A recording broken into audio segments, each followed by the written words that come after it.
தமிழ்குரல் நேயர்களுக்கு வணக்கம். இன்று நம்மோடு சிறப்பு விருந்தினர், அரசியல் விமர்சகர், மூத்த ஊடகவியலாளர், வழக்கறிஞர் கோடீஸ்வரன் இணைந்திருக்கிறார். உரையாடும். வணக்கம் சார். வணக்கம். நேயர்களுக்கு அன்பு வணக்கம் சார். அதிமுகவிலேருந்து பலரும் ராஜினாமா பண்ணிட்டு போயிட்டுருக்குறாங்க. இன்றைக்கி எம்ஆர் விஜயபாஸ்கர் அவர்கள் ராஜினாமா பண்ணிட்டு போயிட்டுருக்குறாங்க. ஏற்கனவே கம்யூனிஸ்டுகளும் திருமாவும் ஐயுஎம்எல் காங்கிரஸ் எல்லாருமே ஆதரவு கொடுத்து சிறப்பாக தான் போயிட்டுருக்கு ஆட்சி. இந்த நேரத்தில் ஏன் அதிமுகவிலேருந்து முக்கியமான நபர்கள், இதில் அடுத்த கட்டமாக இருக்கிறது சிவி சண்முகம் அவர், ஏன் இவர்கள் ராஜினாமா பண்ணிட்டு அடுத்ததாக தாவேக்காவில் இணையக்கூடிய முயற்சியை செய்யணும்? சார், என் பார்வையில் கேட்டிங்கன்னா இது குதிரை பேர அரசியலினுடைய தொடர்ச்சி.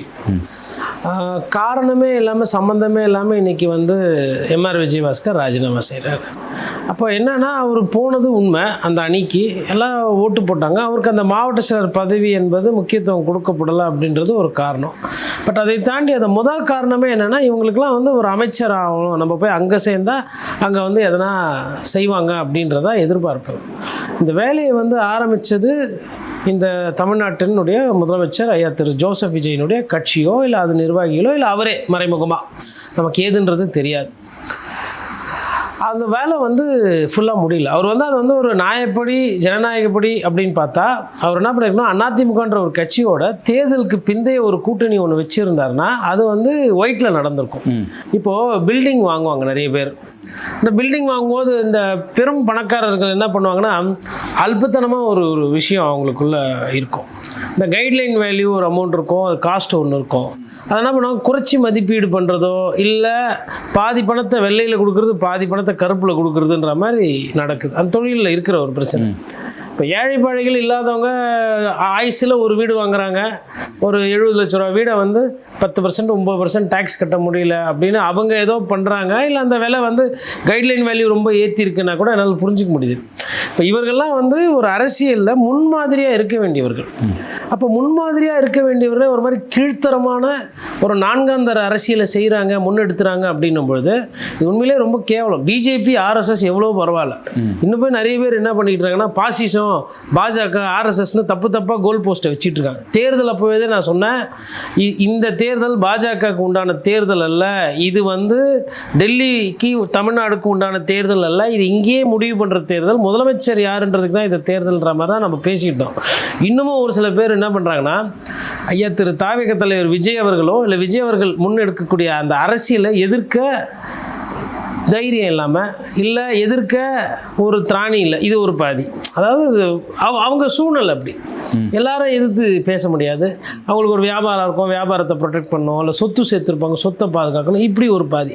இன்னொரு பாதி ஆசை அடங்கலை, நான் அமைச்சராக ஆகணும், இல்லை அமைச்சருக்கு வேண்டப்பட்டவராக இருக்கணும், நான் ஆளுகின்ற அரசோடு சேர்ந்தால் தான் எனக்கு ஒரு 10 ரூபா வருமானம், 10 காசு வருமானம் வரும், அதற்காக ஆசைப்பட்டு போகிற ஒரு குரூப். மற்றபடி இந்த மக்களுக்கு சேவை சொல்கிறது, மக்களுக்காக, அதெல்லாம் நான் ஏற்றுக்கல.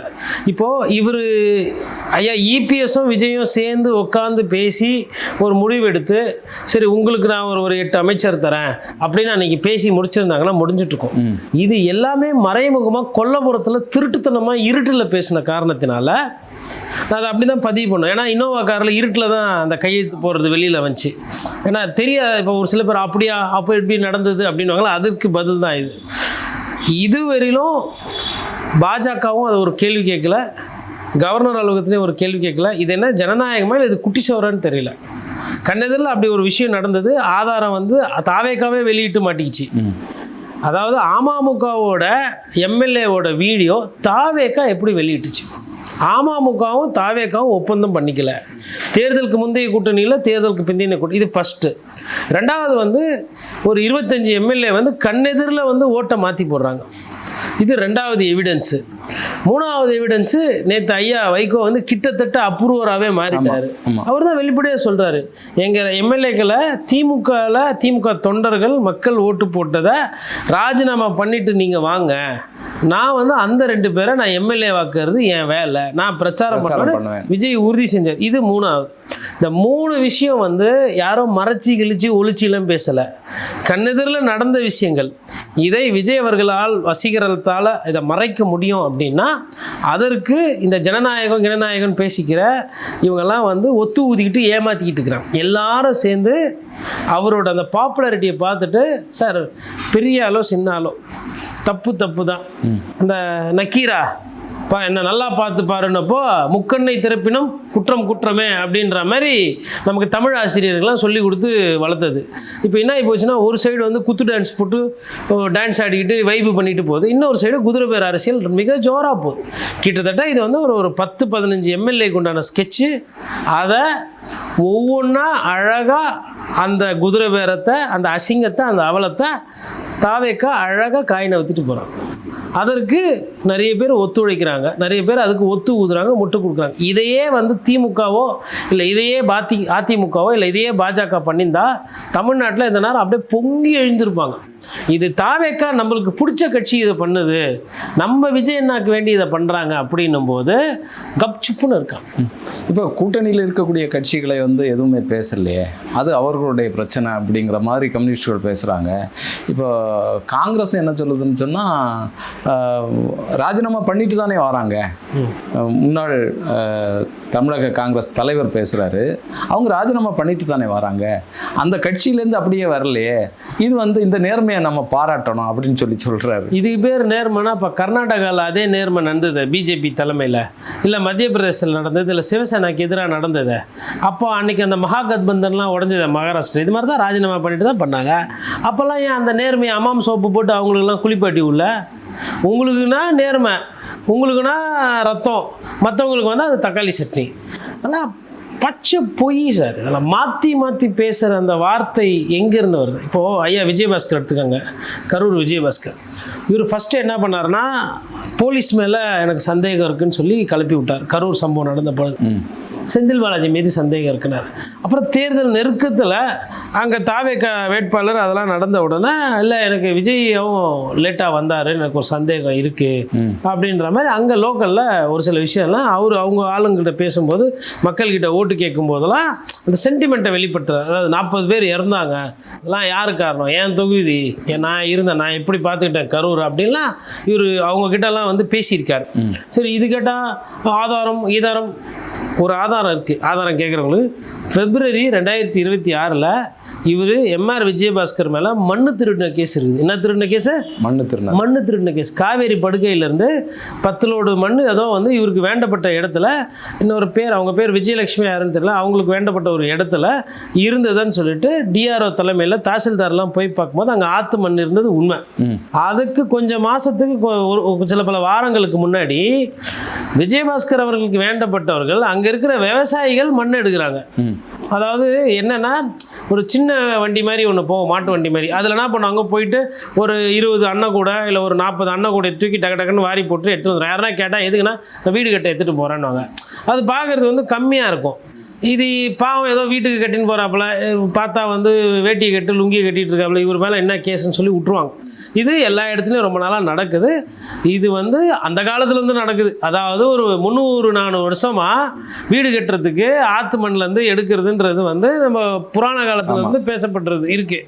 அன்றைக்கி அது விலை கம்மியாக இருந்தது, அதை பற்றி யாரும் மேய்ப்பாரில்ல. அதனால் அவங்க தேவைக்கு எடுத்துக்கிட்டாங்க. தேவைக்கு எடுக்கிறது தப்பு கிடையாது. ஒரு சில பேர் என்ன பண்ணுறாங்க, அந்த மாதிரி ஒரு 10 லோடு எடுத்துன்னு போயிட்டு அதே ஒரு அரை லாரி ஆக்கி அப்புறம் அதை வித்துடுறது. இப்படி அது அப்புறமா வியாபாரமாச்சு. அதை மாதிரி மண் எடுக்கிறவங்கள இவர் ஆளை விட்டு அமிச்சு அவங்கள மாட்டி விட்டு அதுக்கப்புறம் அவங்க போராட்டம் பண்ணி சொந்த ஊருக்காரங்க அதெல்லாம் இருக்குது. அதாவது நான் என்ன சொல்ல வரேன்னா, எனக்கு இந்த வரலாறு தெரியும், அதனால நான் இதை பேசுகிறேன். விஜய் சாருக்கு இந்த வரலாறு தெரியுமா? அப்போது ஊழலை ஒழிக்கிறேன், நான் வந்து நல்லவங்களை வச்சு நான் ஆட்சி பண்ணுவேன் மற்றும் சிலர் பலர், அதுக்கப்புறமா வந்து நசன்னு பேசுகிறது, அதெல்லாம் வந்து முழுக்க தன்னோட வாய் ஜாலங்களால் வார்த்தைகளால் வசீகரத்தால் ஏமாற்று அல்ப வார்த்தைகள். இந்த அவர் நினைக்கிறாரு இந்த அதிமுகலேருந்தெல்லாம் வந்துட்டா அவர் வந்து ஜெயலலிதா அவங்களோட இடத்த பிடிக்கலாம் அப்படின்னு. தூக்கத்தில் கூட ஜெயலலிதாவோட இடத்த விஜயால் பிடிக்க முடியாது. அதற்கு என்னால் ஒரு 3 காரணங்கள் சொல்ல முடியும்.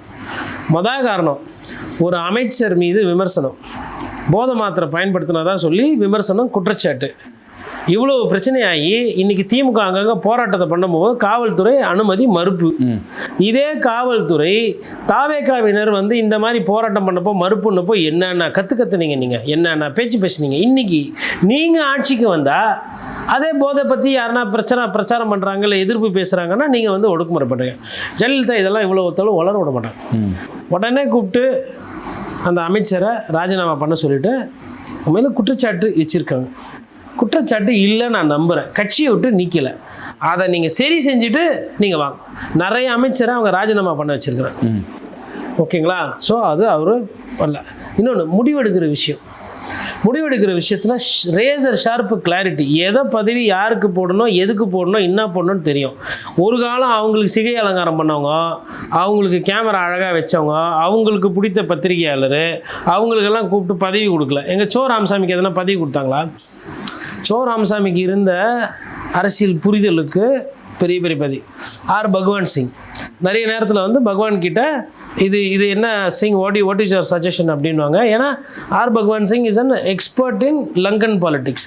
ஈழத்தில் நடந்த பிரச்சனைகளாகட்டும் இல்லை எல்டிடி சமாதான விஷயங்களாகட்டும் எல்லாத்துலேயுமே வந்து அவருக்கு வந்து ஒரு நிலைப்பாடு இருக்குது, அந்த சப்ஜெக்ட் தெரியும். அப்போ எது இந்திய அரசியலுக்கு செட் ஆகும், தமிழக அரசியலுக்கு எது செட் ஆகணும், நிறைய விஷயம் அவர் பேசியிருக்காரு, பண்ணியிருக்காரு. ஒரு நாளும் கூப்பிட்டு அவரை வந்து நீங்கள் இந்த பதவி ஏற்றுக்கங்க, நீங்கள் அதுவாக இருங்க, நீங்கள் அட்வைசராக இருங்க, இல்லை நீங்கள் டெல்லி பிரதிநிதி போனது கிடையாது. அப்போது அவங்களுக்கு பிடித்த ஒரு ஜோசியம், அந்த மாதிரி ஜோசியம் பார்ப்பாங்க. அவங்களுக்கு அந்த நம்பிக்கைலாம் உண்டு. என்னைக்குன்னா ஜோசியக்காரருக்கு என்னன்னா ஜெயா டிவியில் ஸ்லாட்டு கொடுப்பாங்க. அம்மாவோட ஜோசியக்காரன்றதுனால ஜெயா டிவியில் ஸ்லாட். அந்த நேரத்தில் நீங்கள் ஜாதகம் ஜோசியம் பார்த்து நீங்கள் ஒரு வியாபாரம் பண்ணிக்கோங்க. உங்களால் டிவிக்கு ஒரு 10 ரூபா, உங்களுக்கு ஒரு 10 ரூபா போயிடுச்சு. என்றைக்கும் வந்து ஜியோ போட்டு கொடுத்தது கிடையாது. அவங்களுக்கும் வந்து இந்த ஷெடியூலு எங்கே போகிறாங்க, கொடநாடு போடுறது, அப்புறமா வந்து பங்களாவில் போய் தங்குறது, இங்கே ஈசிஆர் அவங்களுக்கு சிறுதாவூர் இருந்துச்சு, கொடநாடு இருந்தது, போகிறது அவங்களோட தனிப்பட்ட வாழ்க்கையை பார்க்குறதுக்கு டைரி போட்டுறாங்க. ஒரு நாளும் சசிகலா அவர்களை மெயின் ஃப்ரேமில் கொண்டு வந்துடுவாங்க. தோழியாக இருப்பாங்க. என்ன பண்ணுவாங்க தோழி? எதுவாக இருந்தாலும் போயஸ் கார்டனில் தான், வீட்டில் தான், தலைமைச் செயலகத்தில் என்ட்ரி கிடையாது. ஆனால் இன்றைக்கி இவரோட நிலைப்பாடு அப்படி கிடையாது. இன்னொன்று, இந்த லாட்ரி விற்கிறவன், இந்த மண் திருடுறவங்களெல்லாம் எப்போ யாரை அரெஸ்ட் பண்ணுவாங்க, எப்போ யாரை தூக்கி போடுவாங்கன்னு தெரியாது. அந்தம்மா கைது செஞ்சுருக்கிறாங்க. நீ பெரிய மண்ணில் அடிச்சு காசு நிறைய வந்துட்டு எனக்கு லோக்கலில் கெட்ட பேர் வருதுன்னா ஆக்ஷன் எடு. அப்புறம் வேற ஒருத்தர் மண்ணு திருடுவார், அதுக்கப்புறம் அது கொஞ்ச நாள் போவோம், அதுக்கப்புறம் ஆக்ஷன் வரும். அதாவது எந்த பணம் எனக்கு வேணும், எந்த பணம் எனக்கு வேணான்றதுல தெளிவானவங்கள. இப்போது நான் இதெல்லாம் பேசுகிறதுனால அவர்கள் வந்து ஊழல் குற்றச்சாட்டுக்கு அப்பாற்பட்ட அப்படி நான் இப்போ போக விரும்பலை. இறுதி தீர்ப்பு நீதியரசர் குன்னா தீர்ப்பு நான் என்றைக்குமே தலை வணங்குவேன், நான் ஏற்றுக்கிறேன். ஆனால் இவர் நான் தான் அதிமுகலேருந்து 4 பேர் வந்து சேர்ந்துட்டா நான் அதிமுகவை மாறுவேன்னு அவர் நினைக்கிறாரு. அம்மையார் ஜெயலலிதாவோட அந்த புத்தி கூர்மை, அவங்களோட அந்த தைரியம், பாஜகவை எதிர்ப்பு ஆகட்டும், பிரதமர் மோடியை வந்து மோடியா லேடியான்னு கேட்டதாகட்டும், அதெல்லாம் வந்து இவர் அதுக்கு கிட்ட கூட நெருங்க முடியாது. ஆனால் இவர் என்ன நினைக்கிறாருன்னா நம்ம அதை மாதிரி பண்ணலாம் அப்படின்ற அந்த பாணியில் போகிறார். இப்போ அந்த கட்சியையும் கபலீகரம் பண்ணுற வேலையை பண்ணுறாரு. இது வந்து பதவியில் இல்லாதவங்க வந்து சேர்றாங்கன்னா ரைட்டு, கட்சியில் சேர்றாங்க, அது வேறு. எம்எல்ஏவாக இருக்கிறவர் ராஜினாமா பண்ணிட்டு வர்றாருன்னா அப்போ இடைத்தேர்தலை நீங்கள் ஊக்குவிக்கிறீங்க. அந்த இடைத்தேர்தல் நீங்கள் ஜெயிச்சு தனி பெரும்பான்மை வந்துட்டா இப்போ இவர் திரும்ப பேசுறது, சண்முகம் பேசுறது, ஐயா வீரபாண்டியன் பேசுறது, இந்த தலைவலிலாம் இல்லைல்ல. இருந்தால் இருங்க, இல்லைனா போயிட்டே இருங்க அப்படின்றதுக்கு தான் போகுது. கொஞ்சம் கொஞ்சமாக இந்த திமுக கூட்டணியிலேருந்து நம்பி வந்தாங்கள்ல, அவங்க வாயில் மண்ணெல்லி போட்டுட்ருக்காரு யார்? விஜய் சார். இவங்க என்ன சொன்னாங்க? பாஜக வந்துவிடும், பாஜக விட பெரிய, அதாவது ஐயா வீரபாண்டியன் பெரும் தீங்கு வந்து கொண்டிருக்கிறது, பாசிசத்தை வீழ்த்த வேண்டிய ஒரு கட்டாயத்தில் இருக்கிறாங்க. நல்ல மனிதர் அவர் நினச்சிக்கிட்டு இருக்காரு இவங்கெல்லாம் அப்பற்பட்ட யோகிய புனிதர்கள்னு. அவர் பட்டையடித்து அவருக்கும் பட்ட, சிபிஐக்கும் பட்ட. என்ன இங்கே நாட்டில் நடக்குது? எதனா ஒருத்தர் இப்படி ஒரு அமைச்சர் பயன்படுத்தினா இது வெறிலும் தமிழக அரசியல் வரலாறுல ஒரு குற்றச்சாட்டு. நான் குற்றச்சாட்டு தான் சொல்கிறேன். நான் இது வந்து அவர் வந்து சாரிடானோ இல்லை பேராசிட்டமலோ இல்லை டோலோ 650 தான் வச்சு அறுத்துக்கிட்டு இருந்தார், நான் ஏற்றுக்கிறேன்.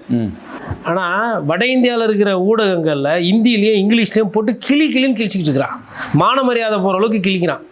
அப்படி இருக்கும்போது இப்போ அவர் மீது இருக்கிற விமர்சனத்தை அவர் யார் இது பண்ணணும்?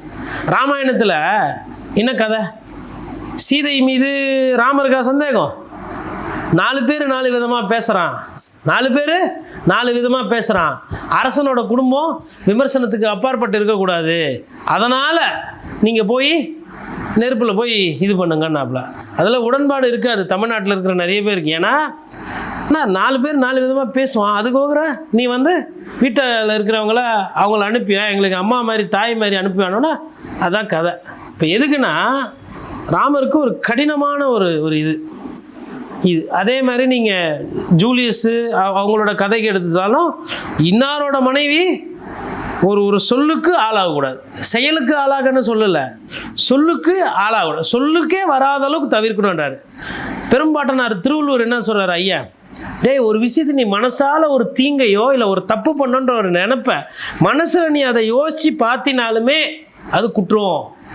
ஒரு பெண் போகிறாங்க, அந்த பெண்ணை வந்து ஒரு வக்ரபுக்தியோட நான் ஒரு ஆபாசத்தோடு அந்த பார்க்குறேன் அப்படின்னா நான் பார்த்த பார்வை எண்ணோட்டமே தப்புன்றாரு வள்ளுவ பெருந்தகை.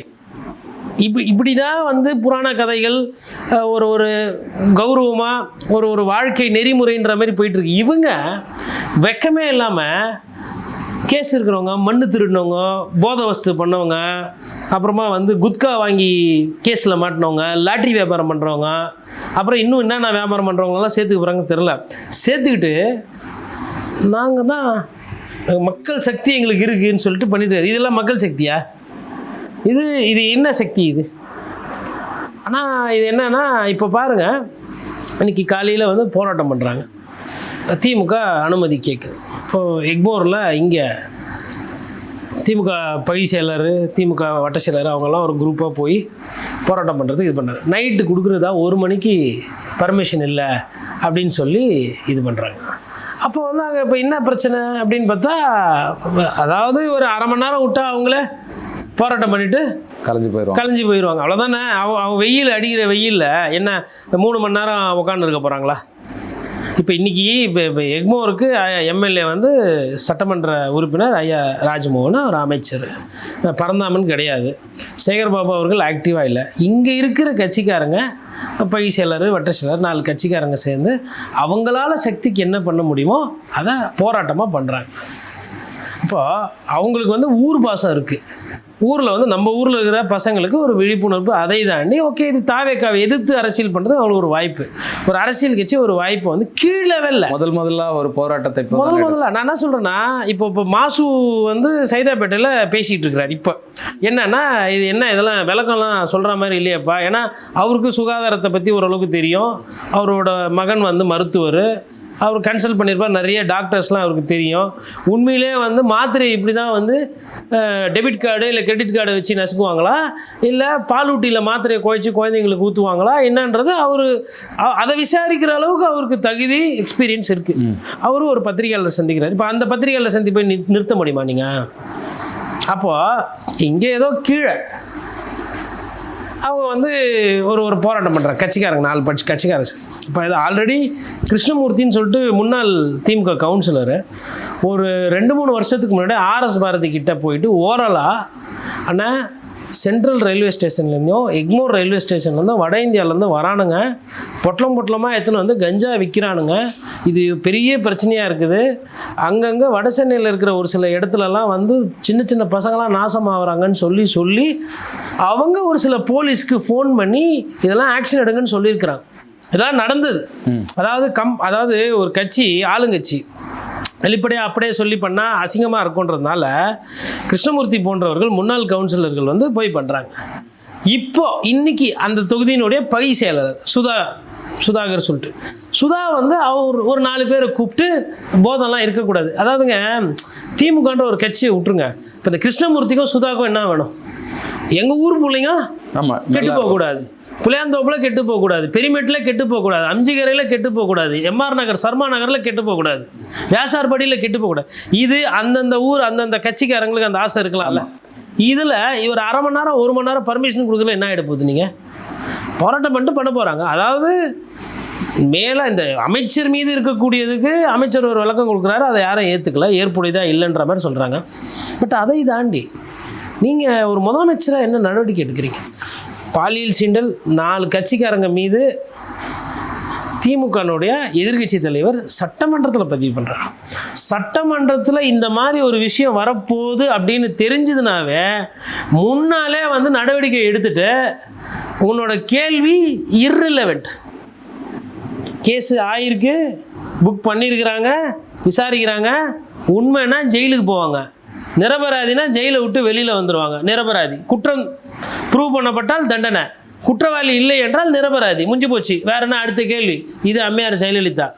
அதிமுகன்னு சொல்கிறதுனால அதிமுக. இன்னொரு இதே சைடு நீங்கள் இப்போ இன்றைக்கி விஜயபாஸ்கர் அவர்களா கூட சிவி சண்முகத்தையே சேர்த்துக்கோங்க. ஏன்னா எடப்பாடி பழனிசாமி சார் வந்து ரொம்ப தெளிவாக இருக்கார். என்ன தெளிவுனா, இல்லை விஜய் சாருக்கு இன்னும் ஒரு 4 பேரை எடுத்து கொடுத்து உதவி பண்ணுவது. உனக்குலாம் என்னப்பா குதிரை பேர் அரசியல் அவ்வளோவா வராது, நானே ஹெல்ப் பண்ணுறேன் உனக்குன்ற மாதிரி. அதாவது அவர் எந்த அளவுக்கு இருக்காருன்னா, அவர் முதுகில் குத்திட்டு இருக்கிறாங்க, அவரை கொஞ்சம் கொஞ்சமாக அதிமுக இது கூட அது கூட தெரியாமல் அவர் வந்து ஒரு எதிர்வினை இல்லை. ஒன்று இப்போ பத்திரிகையாளர் சந்தித்து அம்பலப்படுத்தணும்.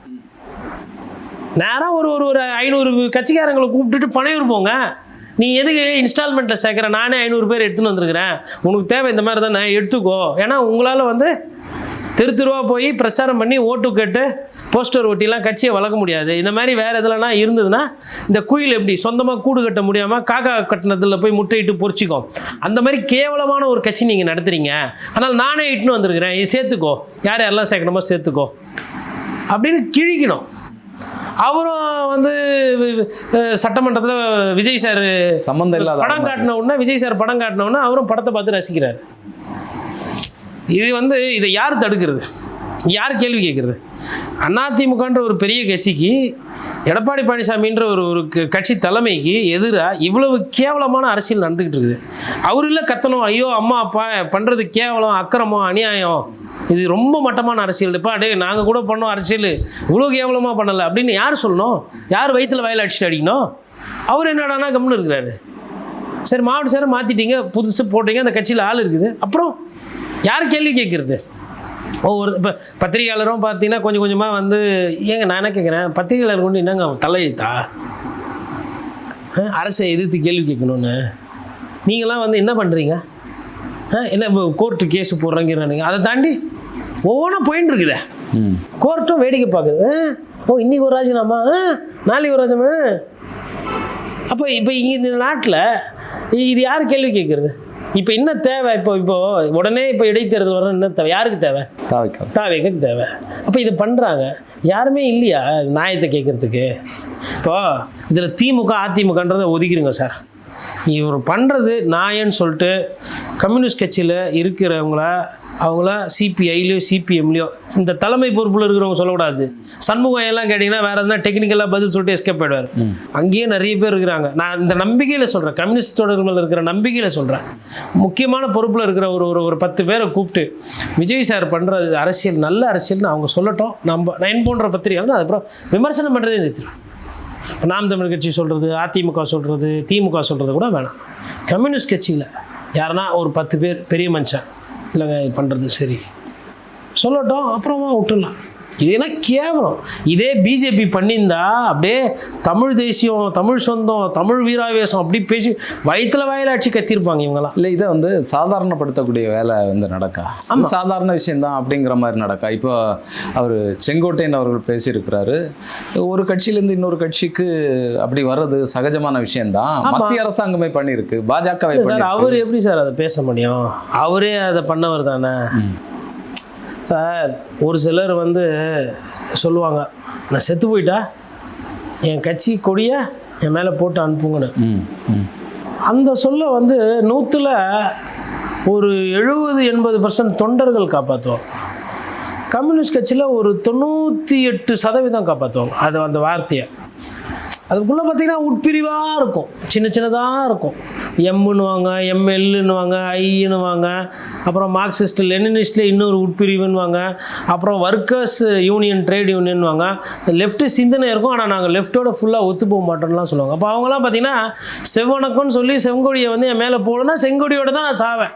நான் என் ஜோபியில் 10 காசு இருக்கட்டும் இல்லாமல் போட்டேன், நான் என் கௌரவம் இது, என் மான மரியாதை இது, நான் சம்பாதிச்சேன்னா இதோடு தான் சாவேன்னு சாவுறவங்களாம் இருக்காங்க, குறிப்பாக தொழிற்சங்கங்களை. நான் இந்த அரசியல் கட்சியில் இருக்கிறவங்கலாம் பார்த்திங்கன்னா பேசும்போது ஒன்று, நான் அன்றைக்கி அதிமுக, இன்றைக்கி அதிமுக, நான் அன்றைக்கி திமுக, நான் இன்றைக்கி திமுக, வந்து எதுக்கு பேசுகிறாங்கன்னு தெரியல. ஆக்சுவலாக இப்போ என்னன்னா, ஏன் இந்த வேகம், இப்போ எம்ஆர் விஜயபாஸ்கர் போய் சேர்ந்த வேகம் என்னன்னா, நேற்று வச்ச ஸ்கெட்சு ஃபெயில் ஆகி போச்சு. மதிமுகவில் 2 பேரை தூக்குறது பிளான் பண்ணோம். ராஜினாமா பண்ணிவிட்டு வந்து தாவேக்கால் நின்னா விஜய் சார் சொல்கிற மாதிரியே அவரே வந்து பிரச்சாரம் பண்ணுவேன்னு சொல்லிட்டு வைகோ அவர்களோட சொல்லியிருக்கிறத வைகோ சார் சொல்கிறாரு. சரி, அப்போ அது நடக்கலை. அவங்க என்ன சொல்லிட்டாங்க, இல்லைங்க நாங்கள் சாப்பாட்டில் கொஞ்சம் உப்பு நிறைய போட்டு சாப்பிடுவோம், நாங்கள் வந்து உதயசூரியன் இன்னும் ஜெயித்தோம், நாங்கள் உதயசூரியனுக்கு துரோகம் பண்ணிட்டு வரமாட்டாங்க. இது உப்பு போட்டு சாப்பிட்றதாவும் பார்க்கலாம், இல்லை அவங்களுக்கு திமுக மீது ஒரு ஈர்ப்பு இருக்குன்னு பார்க்கலாம். இல்லை, இப்போ வைகோ அவர்களாக அந்த அளவுக்கு நம்பலையா இவங்க? ஒரு தலைவர், கட்சியினுடைய தலைவரை வந்து நம்பலையா? இன்னொரு கட்சியினுடைய தலைவர் கட்சியை நம்புதுன்னு தாண்டிங்க, நம்ம வாழ்க்கையை நம்ம முடிவு பண்ணோம். அவர் சீட்டு கொடுத்தாரு. அவர் என்னன்னு சொல்லி சீட்டு கொடுத்தாரு? திமுக கூட்டணியில் சீட்டுன்னு கொடுத்தாரு. என்ன சின்னத்தில் நின்னீங்க? உதயசூரியன் நின்னீங்க. இப்போ உதயசூரியனில் இருந்துக்கிட்டு நீங்கள் தாவேக்காக்கு ஆதரவாக பண்ணிங்கன்னா கொறடா உத்தரவு போட்டு பதவி நீக்கம் ஆகிவிடும். ரைட்டா? குறைந்தபட்சம் அந்த நாகரிகத்தை கூட கையாள தெரில. இப்போ வைகோ அவர்கள் வந்து சொல்லிவிட்டு, இல்லை நீங்கள் வந்து மாறிடுச்சு அப்படி சட்டமன்றத்தில் பண்ணால் கூட கொறடா உத்தரவு போட்டு ஒருவேளை நீக்கலைன்னா எங்களால் அவ்வளோலாம் வெயிட் பண்ண முடியாது, சோஃபா மாடல் சொன்னால் சொல்லிக்கிட்டோம், அதனால் என்ன, 4 பேர் பேசினா பேசிக்கிட்டோம், நாங்கள் அப்படி தான் பண்ணுவோம் அப்படின்ற அந்த மனநிலையில் இருக்கிறதுனால தான் உடனே ராஜினாமா. கூட்டணிக்கு வந்துட்டா ஓகே. இப்போ ஐயோமெல்லாம் ராஜினாமா பண்ண சொன்னாங்களா? ஏன்னா அவங்க தனி சின்னத்தில் இருந்தாங்க, வந்துட்டாங்க. சிபிஐ வெளியிலேருந்து ஆதரவு ஓகே, ஓரளவுக்கு பாதி வந்துச்சு. விசிக அண்ணன் திருமாவளவன் சூப்பர் ஐக்கியமாயிட்டார். காங்கிரஸ் வந்து ஜோதியில் ஆல்ரெடி ஐக்கியம், தேர்தலுக்கு முன்னாடியே நாங்கள் வந்து கலந்துக்கிறோம் அப்படின்ற மாதிரி பேசியிருப்பாங்க போல். அது இதாகிப்போச்சு. வராதவங்க யார் யார் இருக்கிறா? அதிமுக வரலையா? கட்சியை பிரி. அதிமுக 3வது இடத்துல இருக்கிறதுனால வல்னரபிளாக இருக்குது. 2வது இடத்துல திமுக இருக்குது, ஓரளவுக்கு சமாளிக்குது. இப்போ இதே வேலையை திரு சபரீசன் அவர்களோ, ஏன் சபரீசன் பேச அவர் தேர்தல் நேரத்தில் அவர் சில இந்த வேலையெல்லாம் பண்ணியிருக்கக்கூடாது. உதயநிதி இருக்கும்போது சபரீசன் அவர்களுக்கு அங்கே வேலை இல்லைன்றது என் போன்றவர்களோட புரிதல், அரசியல் புரிதல். அவர் வந்து அதை பண்ணார் இதை பண்ணார் அதுக்குள்ளெல்லாம் போகலை. அரசியல் பண்ணுறதுக்கு ஐயா உதயநிதி ஸ்டாலினை அந்த கட்சி வந்து அடுத்த கட்ட தலைவராக ரெடி பண்ணியிருக்கிறாங்க. ஆளுக்கு பண்ணி தான் இந்த நிலையத்தில் வந்து கட்சி விட்டுருக்கீங்க. அப்போது அப்படி இருக்கும்போது இதே உதயநிதி ஸ்டாலின் இந்த குதிரை பேர் அரசியல் பண்ணியிருந்தா விஜய் சார் இப்படி தான் இருப்பாரா? ஊரெல்லாம் போய் ஐயோ அம்மானு கத்திருக்க மாட்டேன். இல்லை, எடப்பாடி பழனிசாமி ஒரு சேஞ்சுக்கு நான் கேட்குறேன், இந்த அரசியலை பாஜக நினச்சிருந்தா பண்ணியிருக்க முடியாது? பண்ணியிருக்கு. பதவியெலாம் 118 வந்தால் விடுங்க, 3 மாதம் போட்டோம், 3 மாதம் போட்டோம். அதிமுகவில் இருட்டோம் அப்படியே 47, திமுகலேருந்து ஒரு 10 15 நாங்கள் உடைக்கிறோம். பாஜக தாவேகலேருந்து பாதி பேர் அப்படியே அதிமுக மாற்றுற மாதிரி பிளான். திமுகவில் ஒரு 15, இங்கே ஒரு 50, அந்த 118 நாங்கள் எத்தனை வரோம் சார்? இதுதான் ஆட்டம் அப்படின்னு ஆயிடுச்சுண்ணா. இந்த கேவலம் இப்போ 8 பேருக்கு ராஜினாமாக்கு ஒரு ஸ்கெட்சு போட்டு 6ல் வெற்றி பெற்றீங்களா? இந்த கேவலம் தான் ஆட்டம்னா அந்த கேவலத்தை பாஜக பண்ண ஏற்றுக்கிறீங்களா? என்னென்ன பேசியிருப்பீங்க? இந்த இந்த அரசியலை மக்கள் ஓட்டு போட்டு வந்த ரிசல்ட்டை மாற்றக்கூட ஒரு அரசியலை நீங்கள் பண்ணுறீங்கன்னா அப்போ உங்களுக்கெல்லாம் என்ன பேர்? எப்படி உங்களெல்லாம் கோட்டு சுட்டுலாம் போட்டு ஸ்டைலாக சுற்ற முடியுது? கௌரவமாக வெள்ளையை சொல்லையுமா? ஒரு மாதிரி இருக்காது. என்னடா நேற்று ஒன்று பேசுகிறோம் இன்றைக்கி ஒன்று பேசுகிறோமே அப்படின்னு. தொடர்ந்து பேசுவோம் சார். உணர்ச்சி வசப்பட்டுட்டீங்க. உங்களுடைய நேரத்திற்கும் கருத்திற்கும் நன்றி.